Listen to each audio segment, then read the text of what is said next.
Welcome to the Safety with Purpose Women in Safety podcast. This is a show that provides a supportive space for women in safety careers. We break down the barriers and provide opportunities for growth. Make sure to hit that subscribe button to be notified of new episodes and join us at safetywithpurpose.com. Now, here's your Women in Safety podcast host, Tamara Paris. We've got a great Women in Safety episode for you today. If you're new to the show, welcome. And if you're returning, it's great to have you back. Please hit the subscribe and share button if you enjoyed this episode. We've got some fabulous guests with us today. We have Ann Gardner-Aston, who is the HSE leader and managing partner of Safety Positive Consulting. Funmi Adegbola, who's the CEO of CTS Globe and the founder of Society of Women in Safety, Health and Environment Africa, and Kathy Seabrook, who is the CEO and founder of Global Solutions, Inc. We will be discussing what is human capital, sustainability, and how these influence the future of occupational health and safety and business. Now let's get into the show. So I wanted to ask just right off the top, what is human capital and how does it fit into a sustainable business model consisting of 6 capitals? What are these?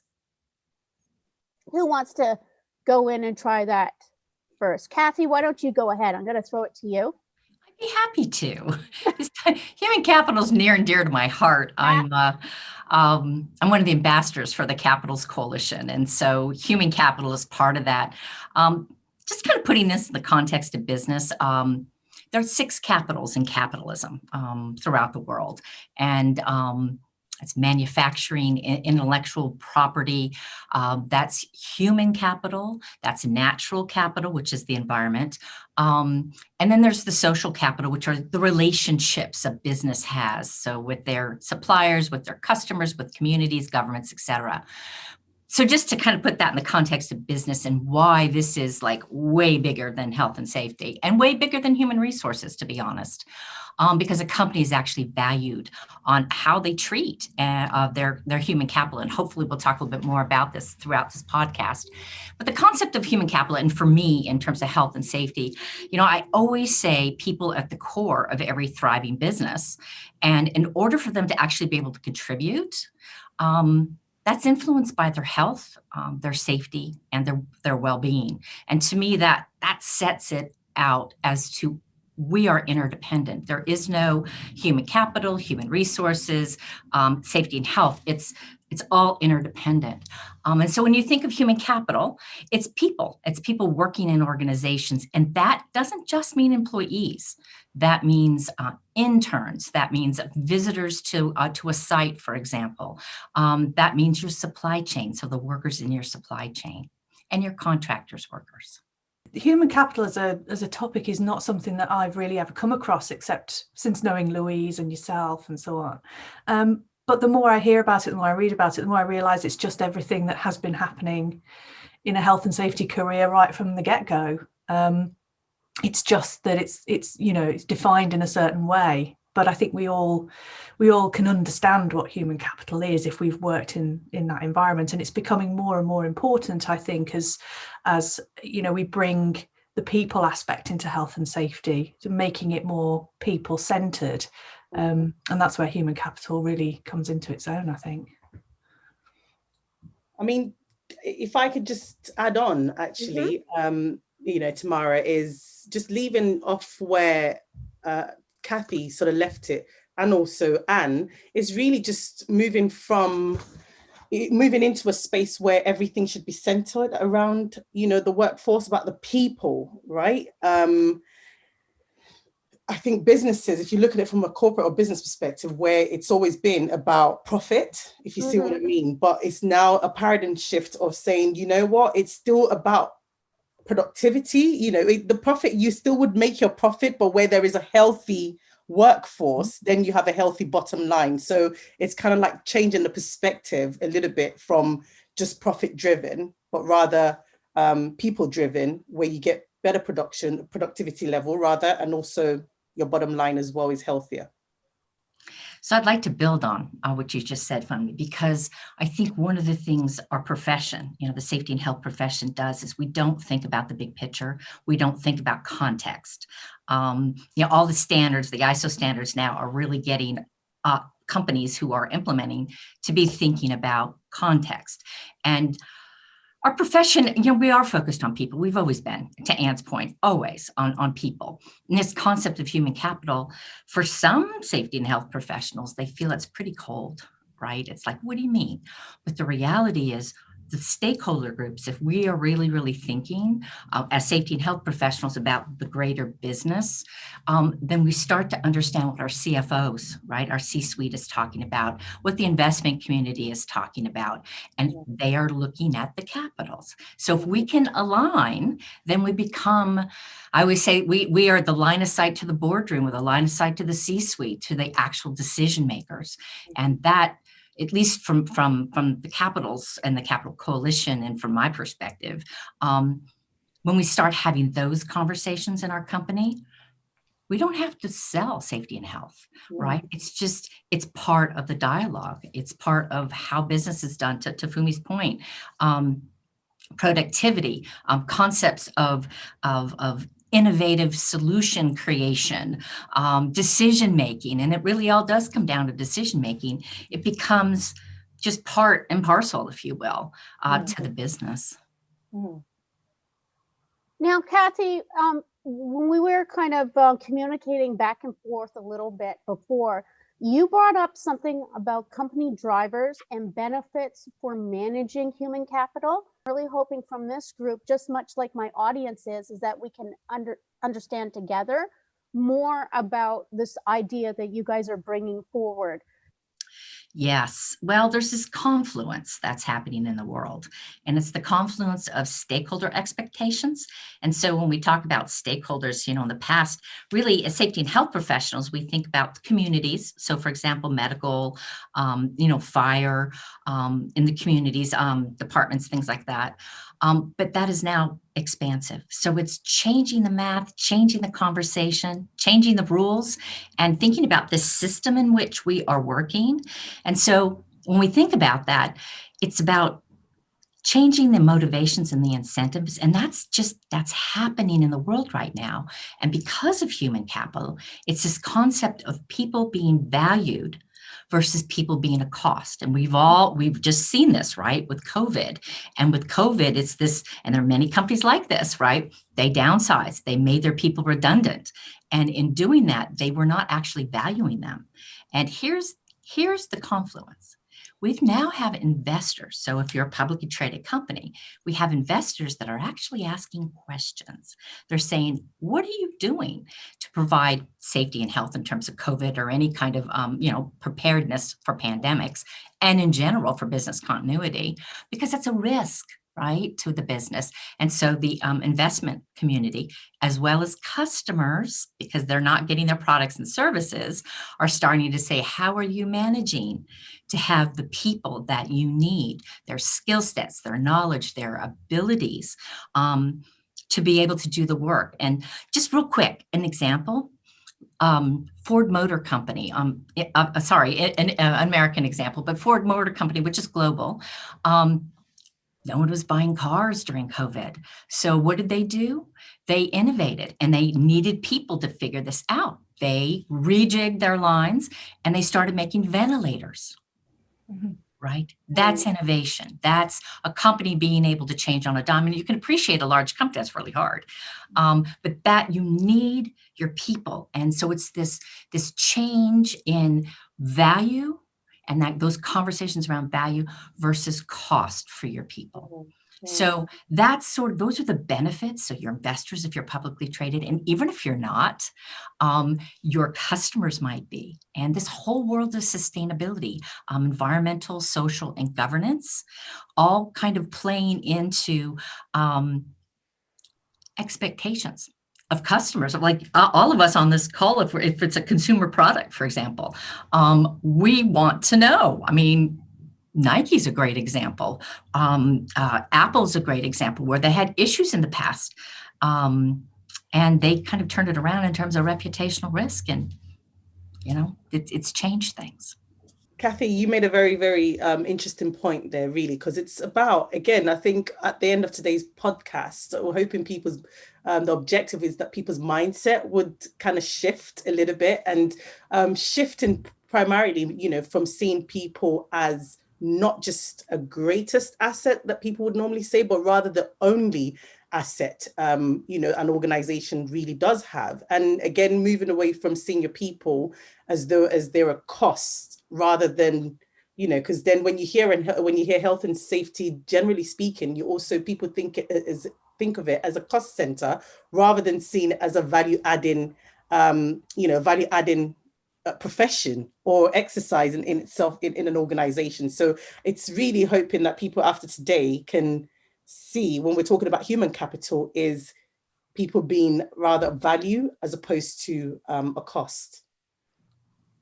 Exactly. It's the value they bring to the company. So thinking about the market capitalization, thinking about the share price, that, and really truly looking at the true value of a company, not just the financial impacts, but also the non-financial, which are people. So yeah, absolutely agree. Yeah.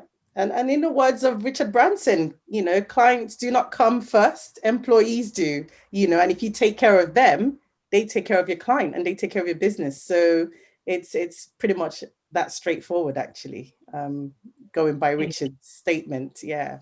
It is. And when you come into the field of safety and health and start looking at how things have shifted over the past few years, moving towards this sort of safety two notion, that's what it's all about. So it's all, whether it's playing catch up on human capital, or whether it's, maybe driving it in some ways.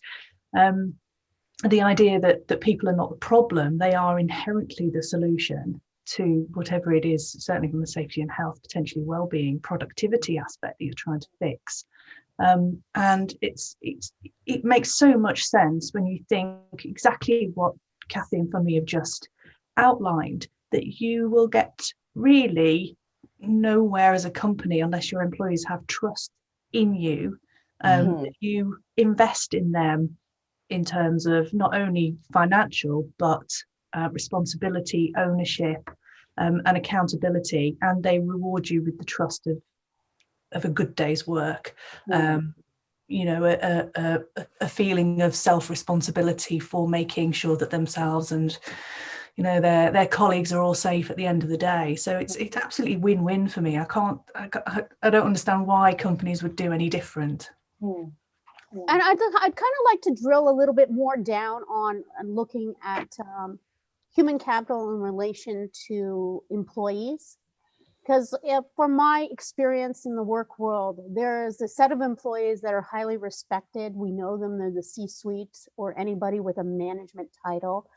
And then the set of employees that are viewed as disposable, the frontline workers who are engaging in the production side of the service or product. If we're really looking at, thinking about our human capital as an asset, everybody, right from the CEO to our suppliers, how do we go through this journey of getting everybody to be respected? Can I come in quickly? I was just going to say that again, you're probably going to get bored about me talking about mindset changing and perception changing, but it really is a function of that, where as a business, if we understand that a satisfied customer, because if we look at the whole ecosystem of supply chain, when we understand, because businesses are ultimately there to they're in business for profit, to make money, if you see what I mean. And so when we understand that, our primary stakeholder experience is very, very key to, and it's a key driver to business results. And to get that, we need to ensure that our customers are satisfied in order for them to be repeat and to come back. But in order to get satisfied customers, we also have to have loyal and satisfied employees. And so we also need to put into consideration the needs of these employees as well. It doesn't matter where they sit in the tier, whether, like you rightly said, it looks like that, attention is given to C-suite, but then even the security guards, I'm talking in the context context of even Africa, and this is very, very, very prevalent in Africa, where, you know, if you're not in the boardroom, you're nobody. You know, and they're forgetting that the driver who drives you in fleet is as equally as important as you, because, you know, if they're not in a good shape to get to your next meeting that makes the biggest decision, or, you know, the transition for your business, if that driver is not in the right frame of mind, you're equally exposed, you're at risk as well. So like you rightly said, it's really and truly understanding that everybody is important, is as important as each other, and we need to do that by, you know, taking into their consideration their needs, you know, whether it be training needs, whether it be whatever it is, capacity building, to you know, to understand what their life goals are, you know, what are their career goals, and how do we tie that into our business operations. Oh, I agree completely. There's so much business intelligence that exists at the customer facing front end of an organization that just doesn't exist elsewhere. And I think, you know, that's when you really talk about human capital, the amount that a business success can be driven by engagement with, investment in frontline workers. They are, you know, nobody's suggesting that businesses are all democracies, but there is certainly an equal right to be heard throughout, because different people with different experiences bring different voices and different intelligence to the overall corporation. So I guess I'm looking at this again, really big picture. It's about incentives and motivations, you know, and if all of us in the safety and health profession, when we start to really understand what motivates a company and really start to understand what's going on in this confluence of the business world, the business community, and this concept of value of people versus cost. And COVID-19 is the one like point in the world right now that is really, it impacts everybody. And Tamara, to your point, it doesn't matter where they are in a company or external to a company or in the supply value chain. So that is at least opening the door, it's the crack in the door to start to have these conversations, because companies have had to determine, right? They've had to do risk assessment on who's essential, who's not essential in terms of the people, right? The human capital. But if we start to understand the motivations, for example, the financial investment community, and we understand that they are starting to ask these questions, then that shifts our C-suites, that shifts our leadership, because they are more motivated and they're incented to start thinking about people in a different way. And with COVID-19, I mean, it was a matter, could people even come in or not? Were they sick or not? You know, quarantine, all those kinds of things. So I think that we, safety and health professionals, have to stop thinking it's just the right thing to do, because we know it is. And frankly, I think when you ask a CEO, I've done this many times, when you ask a CEO, what is their why for managing safety and health? It'll come right from their heart and their gut. But then they are pushed up against their boards of directors. They're pushed up, you know, against the investors who are all focused on growth, market cap, you know, that kind of thing. And so if we in our profession start to be able to have those kinds of conversations, the value will start to come. And I think, like I said, the door's already open because of COVID. So companies have already started to think about this. And I'm not saying all companies, because there's been companies, like we said earlier, that have just made people redundant. But again, it's this value proposition, it's this conversation around, and it's the changing motivations and incentives. So I think we as a profession, we really need to start understanding it. And to me, that is the core of why we need to be in the middle in our organizations, talking about human capital. And I'll be really honest, in the past, there's so many safety and health professionals that I know that are like, we don't want it. We do not want to be a part of HR. Some of them report to them, but some of them are like, we don't want to be part of HR. And I guess for me, it's all about building your coalitions internally and externally. It's about having those conversations with HR. They're actually your ally because they get all of this, right? And then it's about, well, this is basic principles of organizational change, you need to find your allies, your early adopters. And I don't think safety and health professionals in general, we haven't been taught this. We are agents of change. We are or change consultants. We don't even know it. So there's basic principles we can learn. Yeah. HR over time has gotten a kind of a bad rap for, in some companies, how they deal with the human capital, and not being seen as really wanting to protect the human capital. They are an important ally because they understand so much that we don't. I think there's a gap there that we need to start bridging. So can you guys share with us some ideas about how can we start bridging that gap? Because I think sometimes HR is just at a loss of how to deal with things as we are. And together we could really be much stronger.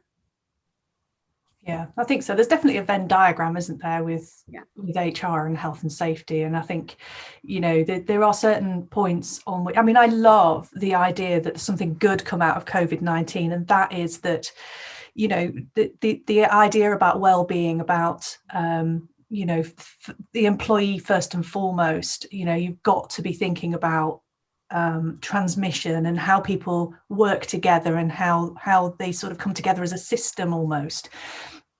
That a lot of the companies that I've spoken to have said that there's been such engagement around well-being that it's an ideal time to leverage health and safety against that. So the conversations that go on around well-being actually, then morph into conversations about safety. And with well-being, traditionally, I think being in HR, or in my experience anyway, living within HR, even if that is the reactive side of well-being, so employee programs and sort of sickness absence issues and so on, I think that together the safety and health profession and the HR profession can move into this proactive well-being space, which can then act as a gateway to more conversations around safety and health in its broader sense than just well-being. So it's really exciting time. It sounds awful to say that on such a global catastrophe like COVID, but I'm a positive person. I'm a silver lining person, and I like to think that we could probably really build something out of this. So the reality by job description is HR's job is compliance. Yes, and we all want to think that their job is touchy-feely, but it is not. Their job description is, and throughout the world, there are very specific rules, regulations, laws around the workforce, right? And every country has a different word for it.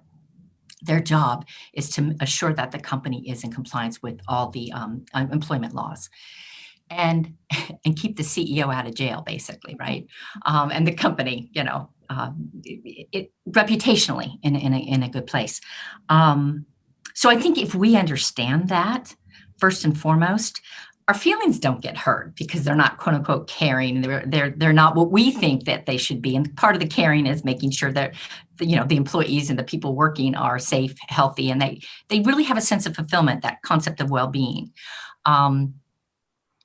And it's bridge. I like Tamara. That's one of my favorite words is, you got this gap, right? So we see this. We are all starting to really understand the business case for safety and health within the context of human capital. But many of our human resource managers and VPs may not be to that place. So we need to be talking and we need to be building the bridge, creating the conversations, those spaces that, just like we're doing here, where we can talk about the big picture, the business environment in which we're operating. But I have to tell you, at least in the US, and they do have a global reach, it's a Society for Human Resource Management. They've been doing a lot of work in human capital. ISO has a standard that they're developing through the human resource global networks on human capital, and they are including safety and health in that occupational health and safety, as they call it, in that. So there is, part of that is starting to transition, but of course, just like our profession, it's not completely throughout. yet, my other favorite word. So I think it's bridge building, but I do think, Tamara, I mean, your point is well taken. I mean, this is current state, and I'm always, and like you were talking about, cup half full. I'm with you, and I'm always thinking about, okay, where do we want to be? What's future state? What does that look like? And if we, the 4 of us on this call, can't envision that, nobody can. And now a part of what we wanted to talk about was diversity and inclusion and the future of occupational safety and health. But I really want to kind of crack it even bigger, open to also include the HR, because we do need to become allies.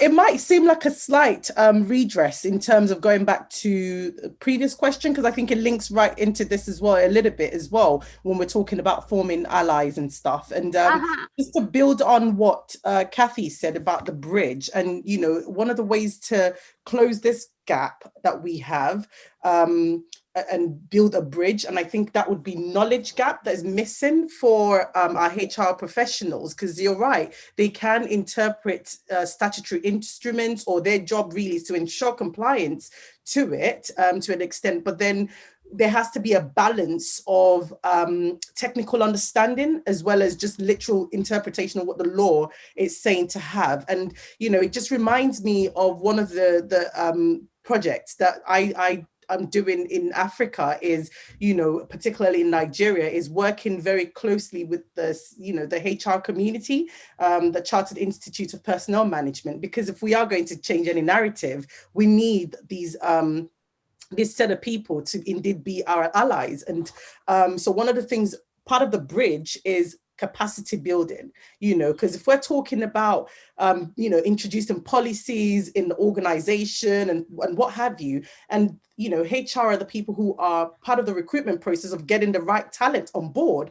And if they don't understand, some of the technicalities, they don't necessarily have to have everything, but a foundation of it would be really good to go a long way. So one of the things I've recommended to the Institute is that all the HR practitioners should at least go on a basic, OSH qualification to understand, our challenges and the limitations it can present in our different jurisdictions, where, as you can imagine, in some jurisdictions, there aren't even any law, so we have to rely on good hearts, common sense, and what have you. So I just to add on to that, I think one of the things that is required definitely is capacity building for our HR professionals, as much as they're there to make sure there's compliance, but compliance, how can you effectively pull that through if you don't have some foundational knowledge? So I think that's one of the ways to go about it. Yeah, I think possibly the other touch point is around training as well, because obviously training exists within the HR world. And, in the roles that I've had, certainly in the last 15 years or so, there has been within manager training quite an emphasis on stress management, stress awareness, kind of proactive management of the workforce. So it's not just about productivity, it's not just about absences, but about investing some time to talk about stress related issues as well. So I think there's a coming together there already of, I guess, a compliance with stress management standards or occupational health and safety legislation, but also that idea about engaging the workforce again, creating a safe space to talk about stress related issues.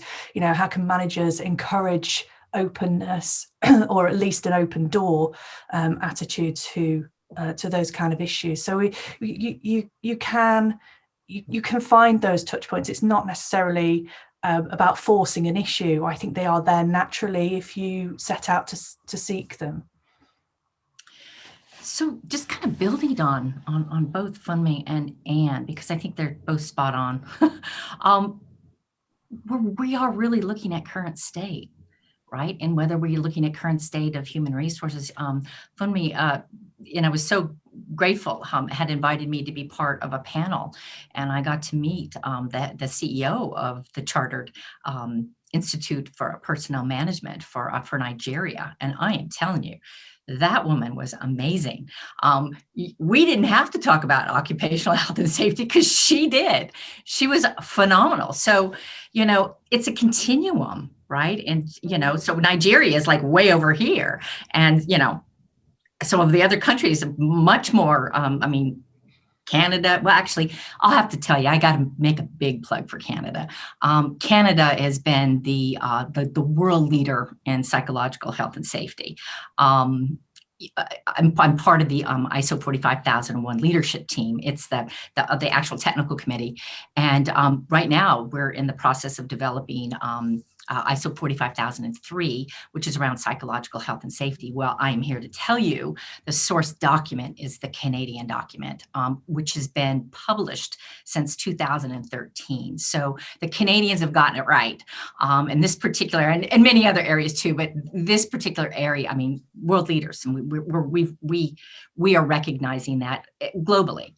But so coming back to this concept of this continuum, there's some countries that they don't even know what human capital is. They don't even understand, even the concepts of human resources is just not fully understood. And then there's, countries that are way over to the side of really getting it. And just meeting the CEO in Nigeria. She would be able to talk us all around circles and us going, oh, is that what we should be doing? And, I think this group that you put together, Tamara, is a pretty smart group of women to really understand this. So current state, and, there's future state where we want to be, but then there's that whole continuum in between. And I think that's what we all are working on. And I think, honestly, the Women in Safety Network that's being, and hopefully, you all can plug that a little bit here before we finish today. But that network, why that is so important. And frankly, that's how I met Funmi. I would not have met you had it not been for that group.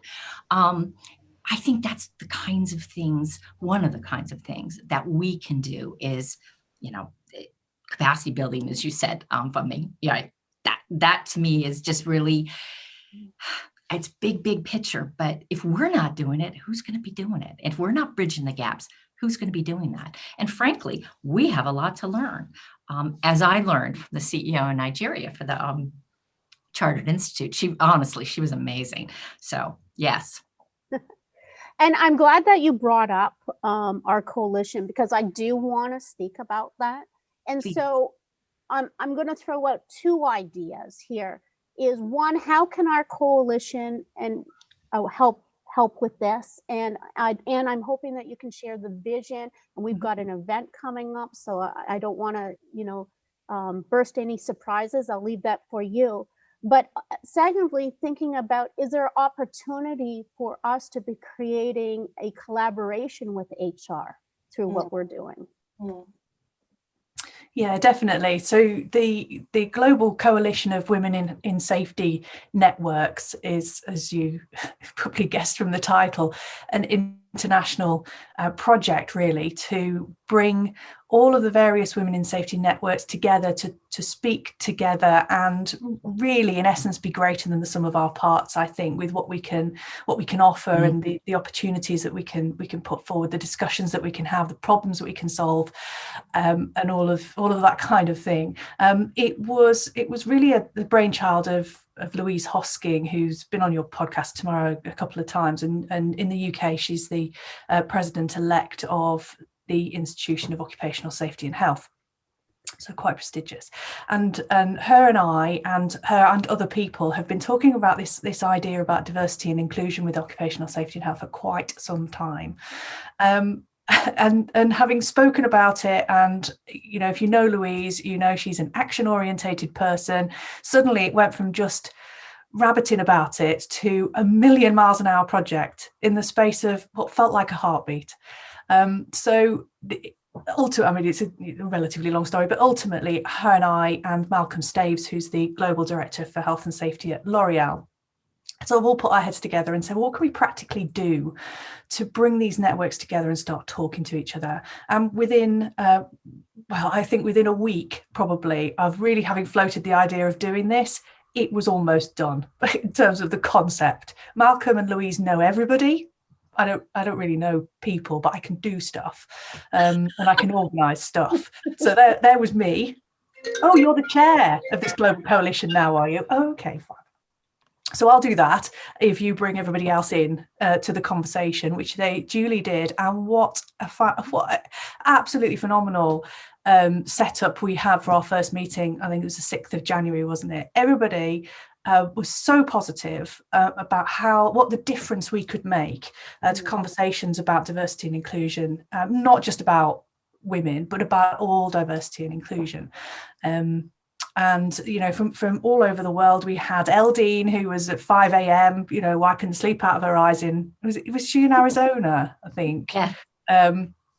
And then we had Trish, and we had Karen over in Australia, sort of staying up 11. Yeah, exactly. Yeah, so I mean, just to do that, to be invested in it so heavily to do that, I was blown away by it. So in a nutshell, what we're going to be trying to do is just is have those conversations that with a vision and with some objectives around it to promote occupational safety and health as a profession to audiences that perhaps wouldn't have considered it or find it difficult to break into. And between us, we have such a wealth of experience, of knowledge, of time in the industry, that we can reach out and help some of those fledgling networks get on their feet and organise themselves a bit better. But crucially, those fledgling networks can teach us a thing or two if we, by any chance, are set in our ways. For example, they're just starting out, they will technology, helping them right from the start, and we can learn loads from that. So we're really, really excited about it. There's all sorts of opportunities for us in mentoring and career development, and just chewing the fat really quite a lot of the time, I guess. So you just said about our first event, just to plug that whilst I'm on a flow. We've arranged it so that it coincides with International Women's Day, although it is the day after, on the 9th of March. And it's the Global Women in Safety Congress. And we've got some absolutely brilliant speakers, one of whom is Kathy, sat here with us. Yeah, exactly. And she and all the others will be bringing to the table just how much they have done over the years, what it can teach us about diversity and inclusion, how we can become involved with each other and set the scene for future success throughout the industry and throughout the world. Whistle Stop Tour. I'm looking forward to it. I think it's going to be a very exciting event. So thank you for helping to put that on. I know that I've been speaking with Eldine in Canada, and we've been looking at, creating the Canadian chapter, so if people are interested in Canada, reach out to us and we can help kind of bring people in here in Canada area. Funmi and Kathy, what about you two? Where are you guys? I'm based in the UK, but I am the founder of SOCHI, which is the Society of Women in Safety, Health and Environment, and that's across the whole of Africa.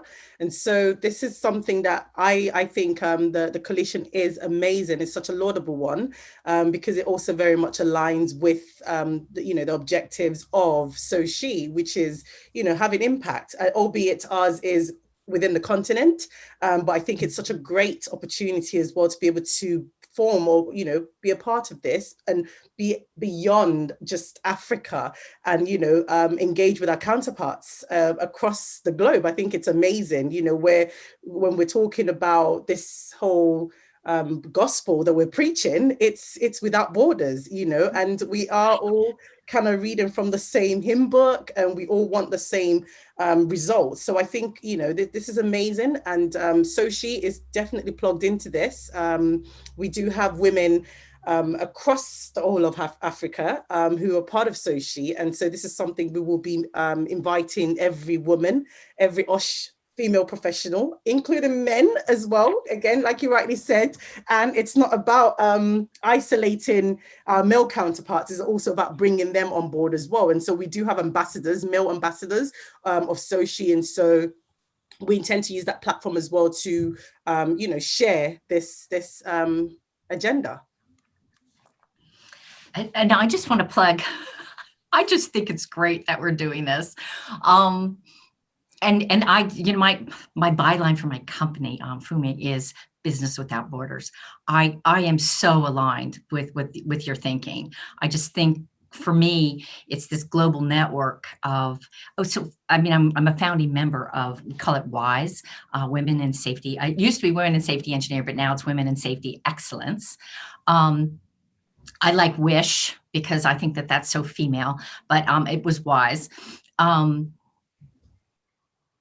And those networks are so strong. This group of women, and it's not just US, we have chapters throughout the world. And it's about connecting those. So I'm getting ready to do a presentation in Malaysia, and it's an international women's conference.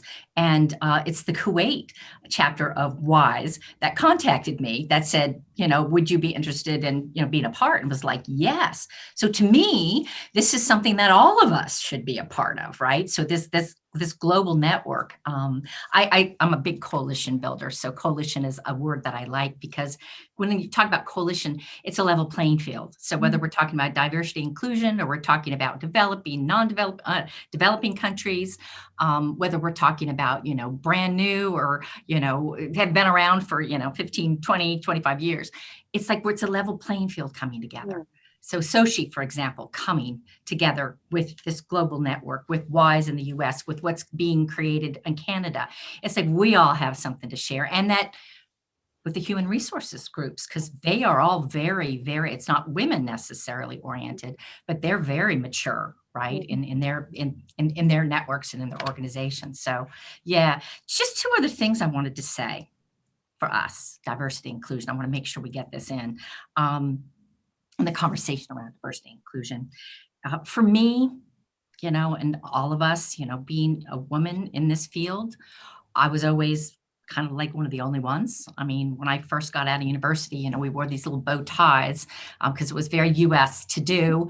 And we had these, dark jackets and, we kind of had to hide our femininity basically. And frankly, I was going on in cranes and, hard hats. So I had no idea what I was even supposed to wear. I mean, that basic.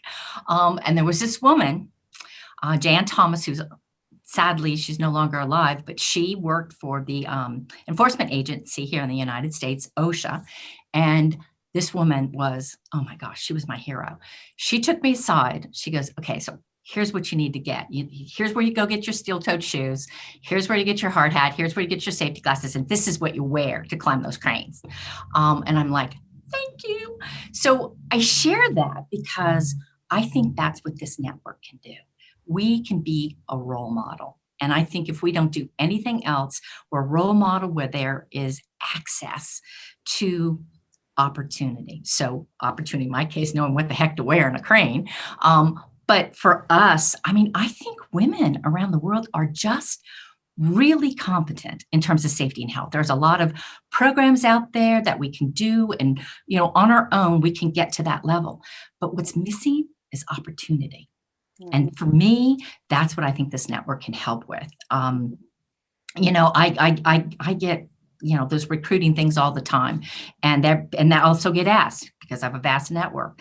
And I would just love to be able to say, okay, Anne, this is an opportunity that's come, I don't know, somewhere in Europe, for example, or in Africa or in Latin America. Do you guys know anybody? And obviously, we're going to be thinking about women. Yeah. So I think that's a natural thing. I'm going to have to jump in because it is that time. But before we go, I do have one last question before we wrap it up. Our conversation has been so amazing. I wish we didn't have to end. But can you share with us your knowledge and some recommendations about how occupational health and safety professionals could facilitate some actions and behaviors to create more belonging and acceptance of others in our workplaces? Yes, I would say, firstly, asking health and safety professionals to be at the table, because oftentimes when you look at even within the organization setting, we have decision makers who are making decisions for OSH professionals. And so how can we impact or influence anything if we're not at the table? So I think the first thing is to start looking at how OSH professionals can be invited to the table of policy making, and so we can actually get that in from that point. So when we can be at the table, we can begin to see the changes that we want to see and influence the direction we actually want things to go. But I think where we have the breakdown currently is where we're not invited. We just get told what to do. We get the policies rolled out and we've got to implement. So without taking too much time so we don't overspill, I want to say a very big thank you for bringing me on. It's been amazing to have joined all these lovely women. Thank you so much. And I'm looking forward to the 9th. Thank you. Well, I think that engagement is my big thing. It's where I think we've got to head to make a success. And the more we as professionals engage with the front line, with supervisors, with first line managers, and everybody between the chairman of the board and the the frontline staff, it's going to be really critical, because don't forget, we're human capital as well. And so let's not forget ourselves in all of this, and the investment that we can make in our own success by getting out, speaking to people, by inviting ourselves really to get involved with people's work, instead of standing back and telling people how they should do things. Get in and find out how they're doing them and strike up those conversations. And the more you're trusted as a key ally of the employee cohort, the more you're listened to, the more your voice is heard. And I think just to come back to what we were talking about before with the network, part of its raison d'etre really is to amplify some voices and give confidence as well as the competence that Kathy alluded to earlier. We're awash with competence, but it's whether people have the confidence then to step up and do the sort of things that I've just described. So, hopefully one of the ideas behind the network is to provide that strength in numbers, that stronger together attitude, to say, you can, we've done it. There's a million women that have done it. You can do it as well. And that's where I think we need to head. Ooh, yes. Yeah. Yeah, I love it.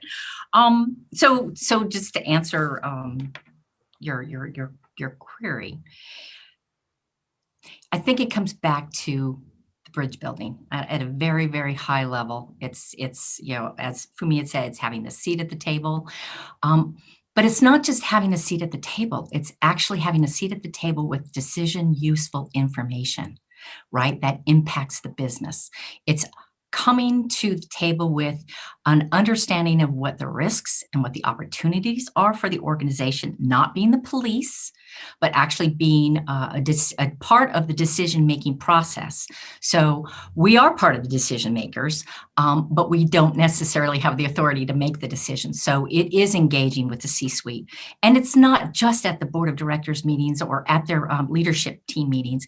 It's the one-on-one conversations that we're having with the CFOs. And if we can't get to the CFOs, we figure out how to get to them via, whatever the hierarchy is in your organization.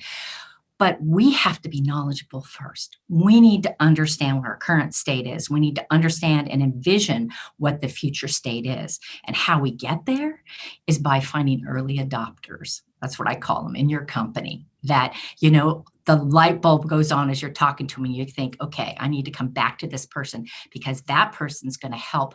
I call it the ripple effect, help influence the rest of people, both upwardly as well as, on the leader of the people working closest to the hazards. So the idea is not just our voices, but the ripple effect, it's all the voices that are starting eventually to come together. So to me, and I'm so all about what you said, Anne, it's all about amplifying the message, right? First, we got to figure out what the heck's the message. And then we have to figure out what are those incentives? What are the motivators? And if we start to understand it's the stakeholders, which include workers, at all levels of the company. And it also includes your investment community and includes the expectations of your customers. Frankly, in the world of sustainability and human capital, because that is really starting to move. But we have to keep up with that. So I don't know, Tamara, if you're going to have an opportunity to be able to put links to some things, but all the things that I've talked about today, I was invited to do a think piece for the World Safety Day, actually 2019. And I talked about connecting the dots. That's my thing, connecting the dots between OSH and corporate performance. And it kind of ties in a lot of the things that I've been talking about today with human capital, sustainability, and ESG investing.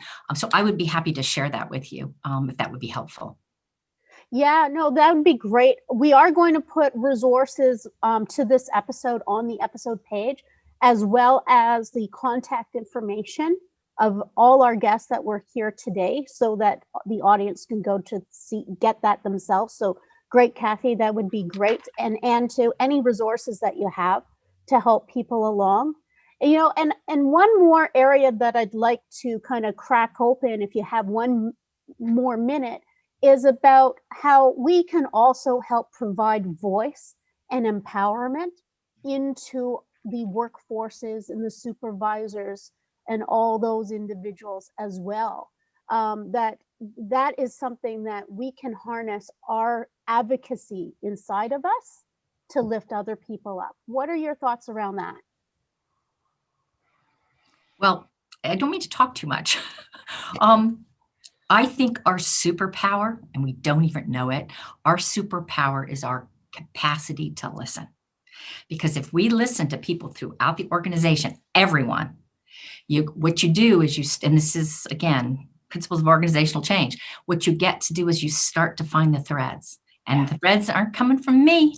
The threads are coming from all of the various people. So, lockout, tagout's an issue. And by the way, our contractor safety management is a mess. And we're having issues in terms of, we just had an energy issue that happened and was almost a fatality.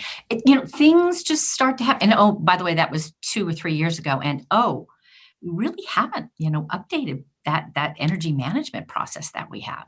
And by the way, in our case, OSHA or HSE, Canadian regulators have come in, and we actually got a citation for that. And we need to do something. Do you see what I'm saying?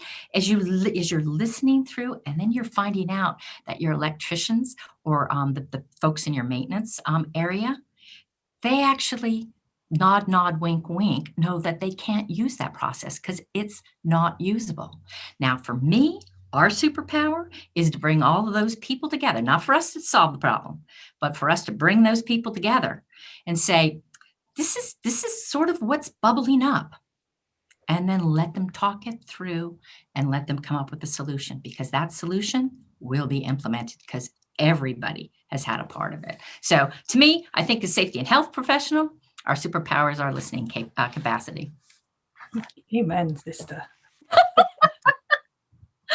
Yeah, no, I just completely agree with that. And also just bolt on that, with engagement with the workforce by the health and safety profession comes permission for the workforce to speak up, and to, maybe discuss how things can be better out with the health and safety management system that currently exists. So those conversations, they can be organic, they can grow, and they can mature into promoting an organization that is a listening organization, that nothing's off limits if you want to step forward and come up with those ideas. So I think we as a profession need to develop that open mind. So we're not the rule setters, we are the listeners, exactly what you've just said. And with listening comes intelligence, business intelligence, and therefore the capacity to really make a difference. Well, thank you very much, both of you, for being on the show. I hope you had a good time. Thank you. Thank you. Fantastic. Yes. Loved it. Same. It was really fun. And it's nice to be on here with you, Anne. I get to know you a little bit better too. Thank you for joining us for this edition of Women in Safety. That was an amazing conversation. We're going to put the resources mentioned in the episode on our episode page. So please navigate to safeopedia.com and look under podcast under the menu, and you'll find the episode there and links to the resources that Kathy and everybody were speaking to. Are you looking for some health and safety content to share out with your teams in your network? Please navigate to safeopedia.com, where you can find webinars, white papers, Q&As, and so much more to share out with your network. Until next time, stay safe.